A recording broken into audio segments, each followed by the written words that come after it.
Hello नमस्कार। आज हम कैरेक्टर सर्टिफिकेट बनाना सीखेंगे कि हम कैरेक्टर सर्टिफिकेट कैसे अप्लाई करें और स्टेट ऑफ ओडिशा, क्योंकि यूट्यूब पे काफ़ी सारे वीडियो है जो ओडिया लैंग्वेज में बनाए हैं। अब इससे प्रॉब्लम क्या होता है कि जो नॉन ओडिया है, जो ओडिशा में रहते नहीं है या ओडिशा में उनका निवास नहीं है, वो किसी और स्टेट में रहते हैं मगर वो कैरेक्टर सर्टिफिकेट अप्लाई करना चाहते हैं और स्टेट ऑफ ओडिशा से, तो ये कैसे अप्लाई करें ये उनको नहीं पता। और बहुत सारे लोग क्या करते हैं कि यूट्यूब पे वीडियो तो बना दिए ओडिया में, अब जिनको ओडिया नहीं आता, जो ओडिया समझ नहीं पाते, वो कैसे अप्लाई करें, उन्हें तो ये समझ में नहीं आएगा उनके लैंग्वेज। तो आज मैं वही चीज़, वही प्रोसेस सेम बताऊंगा, पूरी डिटेल्स बताऊंगा। आप इस चैनल को सब्सक्राइब कीजिएगा और पूरी वीडियो को आप देखिएगा। मैं आपको A to Z हर पार्ट, हर मोड, हर चीज़ें आपको क्लियरली, पूरे क्लियर करेक्शन के बाद आपको बताऊँगा कि उड़ीसा में कैरेक्टर सर्टिफिकेट कैसे अप्लाई करें। ये कैरेक्टर सर्टिफिकेट वही है जिसे हम शॉर्टकट में PCC कहते हैं, पुलिस कैरेक्टर सर्टिफिकेट, जो हम जॉब के लिए दे सकते हैं या कहीं जॉब के लिए अप्लाई करते हैं और वो कैरेक्टर सर्टिफिकेट के लिए डिमांड करते हैं, हम वहाँ दे सकते हैं, या किसी बिज़नेस के रिलेटेड दे सकते हैं। ये इसलिए डिमांड करते हैं कि आपके ऊपर कोई क्रिमिनल एक्टिविटीज़ तो नहीं है। ये चीज़ चेक करने के लिए बहुत सारी कंपनियाँ आपको कैरेक्टर सर्टिफिकेट की डिमांड करते हैं। तो चलिए आज हम ये शुरू करते हैं, कैरेक्टर सर्टिफिकेट कैसे अप्लाई करें। जैसे कि हम उड़ीसा के जो ऑफिशियली साइट पे है, जिसे सिटीज़न पोर्टल कहते हैं, इस सिटीज़न पोर्टल का मैं लिंक अपने डिस्क्रिप्शन में दे दूंगा। तो उस पर क्लिक करके आप इस पेज पे रिडायरेक्ट हो सकते हैं। सबसे पहला आने के बाद में यहाँ पे देखिए रजिस्टर्ड लिखा हुआ है। जैसे आप रजिस्टर्ड पे क्लिक करते हैं तो पेज रीडायरेक्ट होगा और यहाँ पे आपको आपका नाम लिखना होगा। जैसे मैं एक डेमो करके दिखा रहा हूँ किसी के नाम का। यहाँ पे मैं अपना नाम लिख रहा हूँ अमित,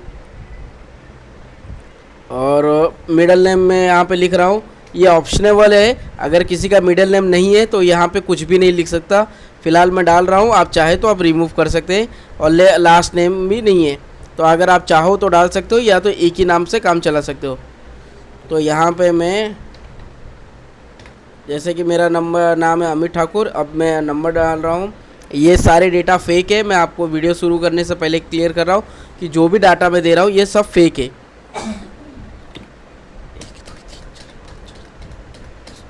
और यहाँ पे मैंने एक मोबाइल नंबर दे दिया है, ये नंबर भी फेक है। आप ईमेल आईडी दे सकते हो, ये ऑप्शनेबल है, क्योंकि यहाँ पे देखिए स्टार मार्क नहीं है, तो ये ऑप्शनेबल है। आप चाहे तो दे सकते हो या तो नहीं दे सकते हो। जहाँ जहाँ स्टार मार्क है वो इम्पोर्टेंट है, तो आपको वो फिलअप करना होगा।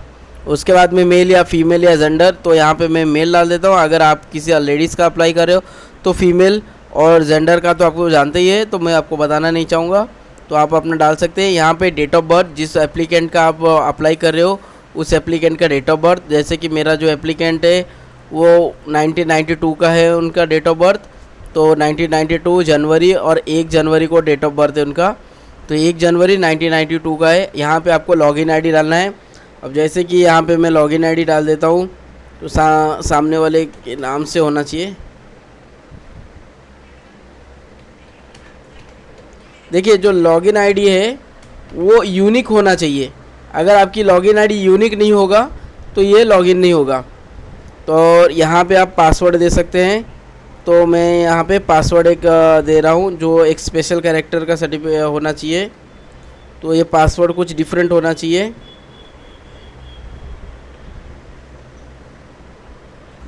जैसे कि देखिए मैंने एक फेक पासवर्ड यहाँ पे दिया है, तो यहाँ पे एक OTP की डिमांड कर रहा है। जैसे यहाँ पे आपके जो रजिस्टर्ड नंबर है, मैंने जो नंबर दिया है उस पर एक OTP गया है, और जैसे मैं यहाँ पे OTP डाल देता हूँ और मेरे नंबर पे OTP आ चुका है। अब मैं इसे सबमिट करता हूँ। आपको OTP आने के बाद यहाँ पे सबमिट करना है। अगर किसी बंदे को अगर OTP नहीं आता है, उसके मोबाइल में रिचार्ज नहीं है या XYZ कुछ भी हो सकता है, तो आपको क्या करना है, रिमाइंडर लेटर करना है। रिमाइंडर लेटर करते ही इनका OTP बाईपास हो जाता है। यहाँ पे देखिए, यहाँ पे लिख के आ रहा है कैरेक्टर सर्टिफिकेट सक्सेसफुली इशूड हो चुका है। तो अब मैं इसे लॉगिन करता हूँ। तो यहाँ पे मेरी जो यूज़र आईडी था, जैसे कि आप देख सकते हैं, मैंने अपना यूज़र आईडी डाल दिया है और पासवर्ड और कैप्चर भर के लॉगिन कर रहा हूँ। जैसे मैं लॉगिन करता हूँ तो देखिए ये एक फेक ईमेल आईडी है, फेक अकाउंट है, सिर्फ आपको एक डेमो दिखाने के लिए। तो यहाँ पे आप देख सकते हैं, जैसे कि आप कंप्लेन कर सकते हैं, यहाँ पे कैरेक्टर सर्टिफिकेट कर सकते हैं। तो जैसे आप कर्सर लेके आते हैं यहाँ पे माउस का, तो यहाँ पे कैरेक्टर सर्टिफिकेट अप्लाई करने के लिए आ जाता है। तो यहाँ पे इसके सिवा और बहुत कुछ कर सकते हैं, जैसे आप किसी चीज़ का रिक्वेस्ट दे सकते हैं। देखो प्रोसेसिंग रिक्वेस्ट है। उसके बाद में अगर आपका मोबाइल चोरी होता है तो यहाँ पे रिक्वेस्ट दे सकते हैं। यहाँ पे सीनियर सिटीज़न का लिए भी अप्लाई कर सकते हो, मगर ये साइट अभी बंद हो गया है। यहाँ पे सीनियर सिटीज़न का आप देखिए कर्सर नहीं आ रहा है क्योंकि यहाँ से हटा दिया गया है। बाकी आप बहुत कुछ कर सकते हैं इसमें, ये तो बात अलग है, बाकी चीज़ें हम बाद में देखेंगे। फिलहाल हम कैरेक्टर सर्टिफिकेट के लिए अप्लाई कर रहे हैं तो वो कर सकते हैं। यहाँ पे देखिए एफआईआर का भी रिक्वेस्ट है, आप किसी के लिए रिक्वेस्ट भी कर सकते हैं एफआईआर की कॉपी के लिए। तो हम कैरेक्टर सर्टिफिकेट के लिए अप्लाई कर सकते हैं। जो ये सिटीज़न पोर्टल पे आने के बाद में ऐड कैरेक्टर सर्टिफिकेट रिक्वेस्ट यहाँ पे पूछ रहा है, और जैसे यहाँ पे क्लिक करते हो तो पेज रीडायरेक्ट हो जाता है। यहाँ पे आपको यूआईडी नंबर लिखना है, तो आप ये ऑप्शनेबल है, आप चाहे तो लिख सकते हैं, नहीं तो छोड़ सकते हैं। तो मैं नहीं लिखना चाहता हूँ अपना यूआईडी नंबर, यहाँ पे मैं अपना डायरेक्ट नाम लिख देता हूँ। जैसे कि आपने देख रहे हैं यहाँ पे सिस्टम पे, तो यहाँ पे मैंने फर्स्ट नेम डाल दिया है, मेरा फर्स्ट नेम है अमित, और मिडिल नेम कंपलसरी नहीं है, तो यहाँ पे आप लिख सकते हो, नहीं भी लिख सकते हो। फिलहाल मैंने लिख दिया है कुमार, और लास्ट नेम जो है ठाकुर है, तो यहाँ पे मैंने ठाकुर लिखवा दिया है। अब ये फादर नेम है, तो आप यहाँ पे चाहे तो father, mother, guardian, husband, wife डाल सकते हो। ये डिपेंड करता है कि आपका सिचुएशन क्या है और एप्लीकेंट कौन है। तो मैंने अपना फादर डलवाया है क्योंकि मैं मेल हूँ। तो यहाँ पे अगर कोई फीमेल करती है तो वो अपने गार्डियन, फादर, वाइफ या कुछ भी डाल सकते हैं। तो डिपेंड ऑफ सिचुएशन। यहाँ पे आपको फादर का नाम लिखना है, जो भी आपके फादर का नाम है, और यहाँ पे आइडेंटिटी टाइप ऑफ लिखना है। तो ये आइडेंटिटी टाइप ऑफ बहुत सारे हैं, तो सबसे बेस्ट ऑप्शन है आधार, यूआईडी। आप चाहे तो PAN card, passport, ration card, voter ID, driving licence, arm licence, या फिर इनमें से अगर कुछ डिफरेंट है तो आप ये अदर पे कर सकते हैं। तो सबसे बेस्ट है आधार। तो आपको आधार का नंबर पूछ रहा है, आप चाहे तो डाल सकते हैं, नहीं तो आप बाद में पुलिस में शो कर सकते हैं, पुलिस स्टेशन में शो कर सकते हैं। तो यहाँ पे डालने के लिए कोई ज़रूरत नहीं है, कोई कंपलसरी भी नहीं है। उसके बाद में आपको यहाँ पे प्राइवेट लिखा है, आप पूछ रहा है कि ये जो चीज़ें आप कैरेक्टर सर्टिफिकेट अप्लाई कर रहे हैं, या आप किसी प्राइवेट जॉब के लिए या गवर्नमेंट सर्विस के लिए, तो आपके ऊपर डिपेंड करता है आप गवर्नमेंट जॉब के लिए कर रहे हो या प्राइवेट जॉब के लिए।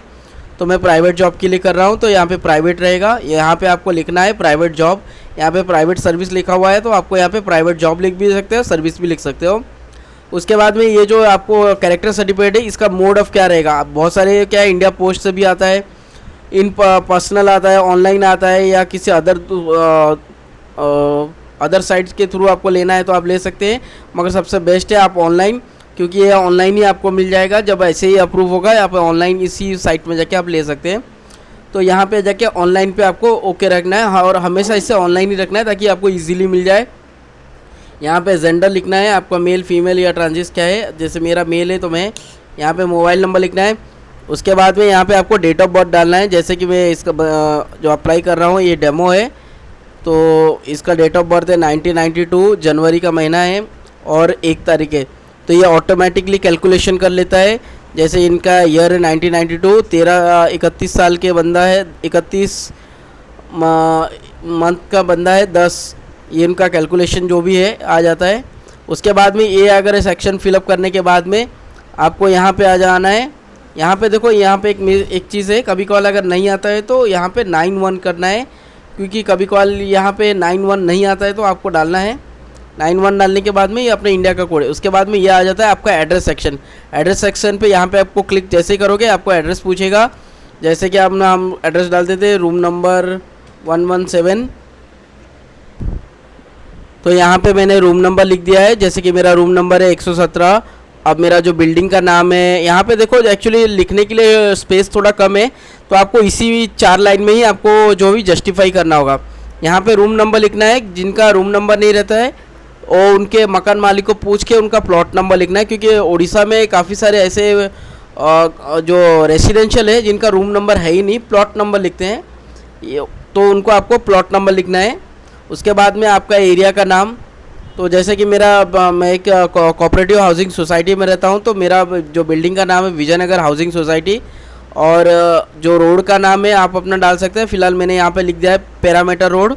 उसके बाद में भुवनेश्वर, खुर्दा।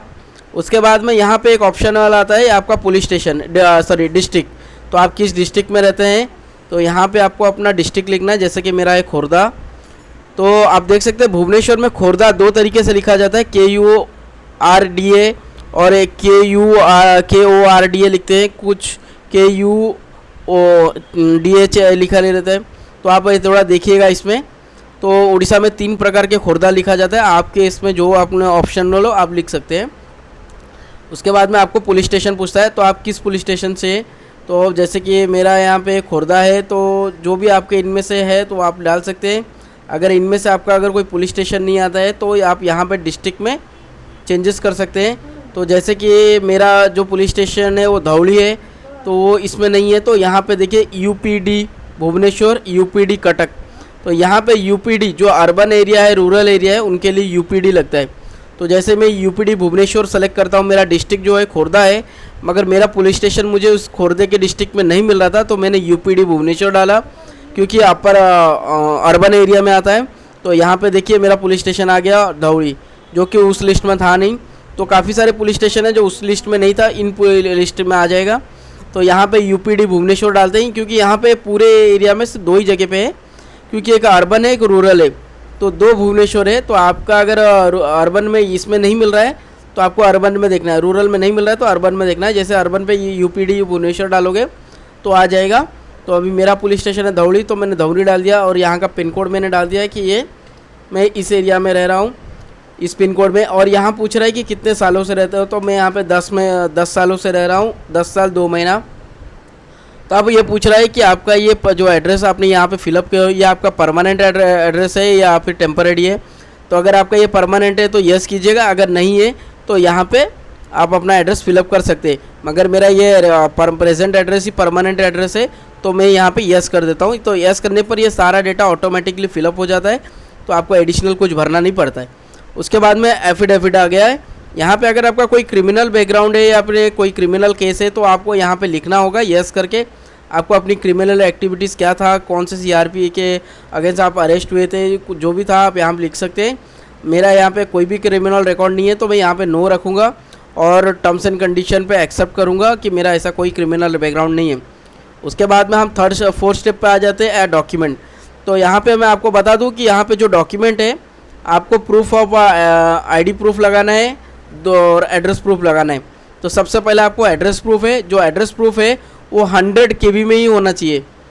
तो आप जैसे देख सकते हैं, अगर आप कोई भी डॉक्यूमेंट एड्रेस प्रूफ लगाते हैं तो ये जो एड्रेस प्रूफ का जो साइज़ होगा, चाहे PDF लगाओ, चाहे JPG लगाओ, चाहे PNG लगाओ, ये सारी चीज़ों को सपोर्ट करता है। जो सबसे बेस्ट फॉर्मेट है PDF और JPG। तो जो भी 2 डॉक्यूमेंट है आप ID प्रूफ एड्रेस प्रूफ के लिए लगा रहे हो वो आप PDF में लगाइएगा तो सबसे बेस्ट है, मगर 100 KB में होना चाहिए। तो मैं यहाँ पे एड्रेस प्रूफ के लिए यहाँ पे मैं एक फेक डॉक्यूमेंट के अपलोड कर रहा हूँ, जबकि ये फेक है, मैं आपको सिर्फ दिखाने के लिए। और यहाँ पे डॉक्यूमेंट अपलोड क्लिक करने के बाद में यहाँ पे अपलोड पे आपको क्लिक करना है। जैसे आप अपलोड करने के लिए रिक्वेस्ट दोगे तो यहाँ पे डॉक्यूमेंट अपलोड हो जाएगा। आप चाहे तो यहाँ पे क्लिक करके व्यू करके देख सकते हो। उसके बाद में ID प्रूफ में यहाँ पे अपलोड करना है और इसे अपलोड करना है।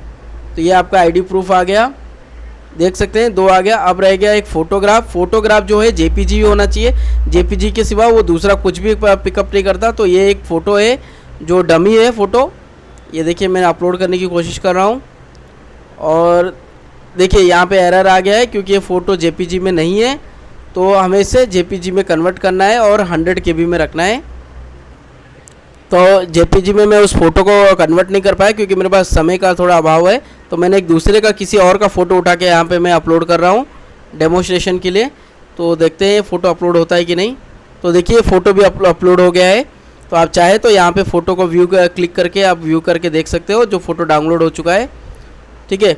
तो अब इसके बाद में इन सारे यहाँ पे फ़ोटो डॉक्यूमेंट अपलोड होने के बाद आप यहाँ पे नेक्स्ट पे आपको प्रोसेस करना है। तो यहाँ पे देखिए सबमिट करके लिखा हुआ है, तो आपको यहाँ पे क्लिक करना है। जैसे सबमिट करोगे पेज रीडायरेक्ट हो जाएगा। मगर आपको एक चीज़ मैं आपको बताना चाहूँगा कि जो भी आप एड्रेस प्रूफ के लिए दे रहे हो आप आधार दीजिएगा, ID प्रूफ के लिए पैन कार्ड दीजिएगा।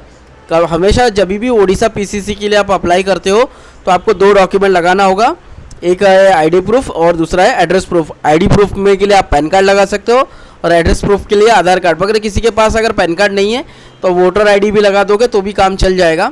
मगर 2 डॉक्यूमेंट देना होगा, मगर एक डॉक्यूमेंट से काम चल जाएगा। मगर कभी अगर 2 डॉक्यूमेंट देते हो तो आपके अप्रूवल के चांसेस ज़्यादा है। तो यहाँ पे देने के बाद में आपको सबमिट करना है। जैसे आप यहाँ पे सबमिट करोगे तो ये पेज रीडायरेक्ट हो जाएगा।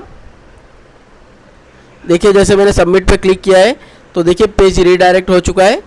और जैसे कि देख सकते हैं ये कंपनी है FMS करके कोई कंपनी है जो ये सारे जो ट्रांजैक्शन है वो हैंडल करते हैं। जैसे कि उड़ीसा में खुद का कोई उनका पेमेंट गेटवे नहीं है, तो एक थर्ड पार्टी गेटवे को इन्होंने सारा डेटा दिए हुए जो सारा पेमेंट कलेक्ट करने का काम करता है। जैसे कि यहाँ पे देख सकते हो odishatreasury.gov.in ये एक कंपनी है और ये कंपनी सारा पेमेंट जो उड़ीसा के जितने भी पेमेंट है, चाहे एग्रीकल्चर से हो, पुलिस का हो या जो भी उनका पेमेंट रिलेटेड है, वो यही एक कंपनी है सारा पेमेंट का कलेक्ट करता है। तो इनका कोई प्राइवेट कंपनियों से टाइप नहीं है, तो यही एक कंपनी है। अभी इस कंपनी का पता नहीं मुझे क्या है, मुझे भी नहीं पता। तो जैसे कि अभी आपको मैं बताना चाहूँगा, तो ये देखिए यहाँ पे जो उनका हेड ऑफ अकाउंट नंबर लिखा हुआ है, कैरेक्टर सर्टिफिकेट के लिए हम अप्लाई करें और यहाँ पे 50 रुपये का फ़ीस है। और यहाँ पे देखिए रेफरेंस आईडी जनरेट हो चुका है और यहाँ पे मेरा यूज़र आईडी है और ये एडिशनल इन्फॉर्मेशन कुछ है। और यहाँ पे मैं कहाँ से अप्लाई कर रहा हूँ, किस पुलिस स्टेशन के अंडर ये पैसा जाएगा, तो यहाँ पे क्लियर मेंशन हो चुका है। यहाँ पे देखो 50 रुपये से फ़ीस है, इससे ज़्यादा नहीं लेता। बाकी स्टेट में तो 200, 250, 150 चार्ज लेते हैं, मगर उड़ीसा में ये कम लिया जाता है। तो यहाँ पे 50 रुपये फ़ीस है, बहुत अच्छी बात है। मगर बहुत इसमें भी एक प्रॉब्लम है, वो मैं आपको कभी बाद में डिस्कस करके बताऊंगा कि इसमें प्रॉब्लम क्या है। क्या इसमें एक प्रॉब्लम है, एक मेजर प्रॉब्लम है जो मैं आपको बाद में शेयर करूंगा इसमें क्या प्रॉब्लम है। उसके बाद में हम ये देखने के बाद में हम नेक्स्ट करेंगे। नेक्स्ट करने के बाद में ये पेमेंट गेटवे पे ले जाता है। तो ये गेटवे जो है यहाँ पे बहुत सारे हैं। आप चाहे तो काउंटर में भी कैश दे सकते हैं, वॉलेट के थ्रू पैसा दे सकते हैं, UPI से भी दे सकते हैं, नेट बैंकिंग से भी दे सकते हैं, डेबिट कार्ड से भी दे सकते हैं और SBI से ePay से भी दे सकते हैं। तो जो सबसे बेस्ट पेमेंट गेटवे है वो UPI है, क्योंकि ईजीली एक बटन पे क्लिक हो जाता है। और यहाँ पे देखो जैसे SBI पे क्लिक करोगे तो यहाँ पे टर्म्स एंड कंडीशन एक्सेप्ट करने बोल रहा है और रिमार्क में यहाँ पे लिख दीजिएगा PCC मतलब police character certificate and terms and condition पे क्लिक करना है। उसके बाद में ये कैप्चर्स आपको फिलअप करना है, जैसे कि इसमें लिखा हुआ है स्मॉल कैप मीडियम जो भी आपको लिखा हुआ है वहाँ पे आपको क्लिक करने के बाद में आई एग्री पे ओके करना है। जैसे एग्री पे ओके करते हो तो ये पेज रीडायरेक्ट हो जाएगा पेमेंट गेटवे पे। आपको यहाँ पे जाने के बाद में UPI पे क्लिक करना है और भीम UPI पे क्लिक करना है। जैसे आप क्लिक करोगे तो आपको एक QR जनरेट हो चुका है, यहाँ पे आपको पेमेंट करना है इस QR कोड पे। अगर आपके पास अब यहाँ पे बैक नहीं कर सकते हो, इस QR पे पेमेंट करना है। अभी फ़िलहाल मैं पेमेंट नहीं करूँगा क्योंकि मैं एक वो डेमो देने के लिए कर रहा था, तो अब इसको हम कैंसिल कर देते हैं। तो ये एक दूसरे आईडी है और यहाँ पे एक ये भी एक आईडी है, मैंने दूसरी आईडी से मैंने पेमेंट कर चुका हूँ। तो पेमेंट करने के बाद में आपको सर्च पे जाना है और यहाँ पे क्लिक करना है। जैसे सर्च बार पे यहाँ पे क्लिक करना है, होम पेज में आके सर्च बार पे यहाँ पे आपको आना है और सर्विस रिक्वेस्ट पे आपको क्लिक करना है। जैसे सर्विस रिक्वेस्ट पे क्लिक करते हो तो टाइप ऑफ सर्विस है, तो वो पूछ रहा है आपको कौन से टाइप की सर्विस के लिए आप सर्च कर रहे हो। तो यहाँ पे कैरेक्टर सर्टिफिकेट यहाँ पे क्लिक करना है। उसके बाद में पूछ रहा है कि किस ईयर में अपने कैरेक्टर सर्टिफिकेट के लिए अप्लाई किए हैं। तो अभी मैंने 2023 में अप्लाई किया है। जैसे आप 2023 डाल सकते हैं आपके हिसाब से। अगर आप कोई बैक डेटेड का लेना चाहते हैं तो बैक डेटेड का ईयर डालिएगा, मिल जाएगा। वहाँ पे जाने के बाद में आपको सर्च करना है। यहाँ पे जैसे आप सर्च पे क्लिक करते हो तो यहाँ पे आपको रिसिप्ट मिल जाएगा जो कैरेक्टर सर्टिफिकेट के लिए अप्लाई किया है जिस पुलिस स्टेशन के लिए, वहाँ पे एप्लीकेशन मिल जाएगा और यहाँ पे ये आपको रिसिप्ट मिल जाएगा। पेमेंट जो आपने 50 रुपये का पेमेंट किया वो यहाँ पे स्लिप मिल जाएगा और यहाँ पे कैरेक्टर सर्टिफिकेट मिल जाएगा। क्योंकि अभी मैंने पेमेंट किया है तो इसके लिए सर्टिफिकेट इशूड नहीं हुआ है। जैसे ही आप एप्लीकेशन, आधार कार्ड की जेरॉक्स, पैन कार्ड का जेरॉक्स और आपकी ये पेमेंट स्लिप जैसे आप लेके लोकल पुलिस स्टेशन में दे देते हो और 4 दिनों के बाद में आपको ये जो प्रिंटेड है यहाँ पे क्लिक करने पर, सिर्फ यहीं पर क्लिक करना है प्रिंट और कैरेक्टर सर्टिफिकेट, तो आपका कैरेक्टर सर्टिफिकेट आपको डाउनलोड हो जाएगा। तो मैं आपको दिखाना चाहूँगा 4 दिन बाद ये अप्रूव होने के बाद में कैसा दिखता है। तो अभी जैसे कि आप देख सकते हैं कि मैंने एक कैरेक्टर सर्टिफिकेट मैंने यहाँ पे ओपन करके दिखा रहा हूँ आपको। ये एक्चुअली फेक डेटा है, तो यहाँ पे मैंने कुछ चीज़ों को मैंने हाइड कर दिया है क्योंकि यूट्यूब के रूल्स एंड रेगुलेशन में हम किसी कस्टमर का डेटा नहीं दिखा सकते। तो मुझे एक्चुअली यूट्यूब के ऑन वीडियो में हाइड करना नहीं आता, तो इस वजह से मैंने कुछ इसमें डेटा में हेरफेर किया है ताकि आपको एक डेमो दिखा सकूँ। तो जैसे कि यहाँ पे देख सकते हैं कि उड़ीसा पुलिस का सिंबल है और ये उनका डेटा है। यहाँ पे वो किस पुलिस स्टेशन ने इसे अप्रूव किया है, यहाँ पे उसका नाम लिखा हुआ है, मगर मैंने इसे हाइड कर दिया है। एप्लीकेंट का नेम, उसका एड्रेस, और यहाँ पे QR कोड है, और किस सुपरिटेंडेंट पुलिस ने इसे किया है वो भी आपको दिख रहा है। उसके बाद यहाँ पे टेलीफोन नंबर दिख रहा है कि कौन से लोकल पुलिस स्टेशन का नाम, नंबर यहाँ पे क्लियर आपको दिख रहा है। तो इस तरह से आप पुलिस कैरेक्टर सर्टिफिकेट के लिए आप अप्लाई कर सकते हो, और 10 से 12 दिन के अंदर अंदर ये कैरेक्टर सर्टिफिकेट अप्रूव हो जाता है। होना तो आप एक दिन में भी कर सकते हैं, अगर मान लीजिए आपकी अगर आप पुलिस में अच्छी पहचान है, या आप उनको जेन्युइन कुछ दिखा सकते हैं कि हाँ सर मुझे बहुत इंपॉर्टेंट है, मेरा कुछ ऐसा ऑफिस में अर्जेंट ज्वाइनिंग करना है, मुझे थोड़ा अर्जेंटली है। अगर आप जस्टिफाई कर दो पुलिस वालों को, या उनके आपको उन पे अगर ज़रा से भी जेन्युइनिटी लगे, तो आपकी कैरेक्टर सर्टिफिकेट उन्होंने सेम डे में अप्रूव कर देते हैं। बाकी सारे स्टेट में अप्रूव होने में बहुत समय लगता है, मगर ये उड़ीसा पुलिस में एक बहुत अच्छी सर्विस है, ये दूसरे स्टेट में नहीं है। सिर्फ उड़ीसा पुलिस में एक खासियत है, अगर कोई बंदा अगर उनसे अगर रिक्वेस्ट किया जाए करते हैं कि हाँ सर थोड़ा अर्जेंट है, मुझे ये प्रॉब्लम है, या आपकी जो भी जस्टिफिकेशन है अगर आप देते हो, तो उड़ीसा पुलिस के पास इतना पावर है कि आपको सेम डेट में वो कैरेक्टर सर्टिफिकेट अप्लाई कर देंगे, सेम डेट पे प्रोसेस कर देंगे। आपसे कोई एडिशनल फ़ीस भी आपसे चार्ज नहीं करेंगे। हाँ, अगर आप देना चाहो तो आपको अपनी खुशी से दे सकते हो, इसके लिए आपको कोई रोक नहीं है। मगर कभी एक चीज़ है कि आपको अगर जेन्युइन प्रॉब्लम है तो उड़ीसा पुलिस आपकी बहुत हेल्प करेंगे, और ये चीज़ आपको सेम डेट में वो लोग अप्रूव कर देंगे। तो आपको कमेंट में मुझे बताना है कि आपको इस वीडियो में क्या समझ में आया, क्या नहीं समझ में आया। अगर कुछ समझ में नहीं आता है तो आप मुझे इस डिस्क्रिप्शन में मेरा कॉन्टैक्ट नंबर है, व्हाट्सअप नंबर है, आप मुझे व्हाट्सअप करके पूछ सकते हैं, मैं आपकी ज़रूर हेल्प करूंगा। और वीडियो कैसा लगा आप मुझे एक बार कमेंट में करके बताएं, ताकि फ्यूचर में कुछ नया वीडियो बनाए तो मुझे पता चले मेरी गलती क्या है, तो फिर मैं उसमें थोड़ा करेक्शन कर सकूं। धन्यवाद आपसे।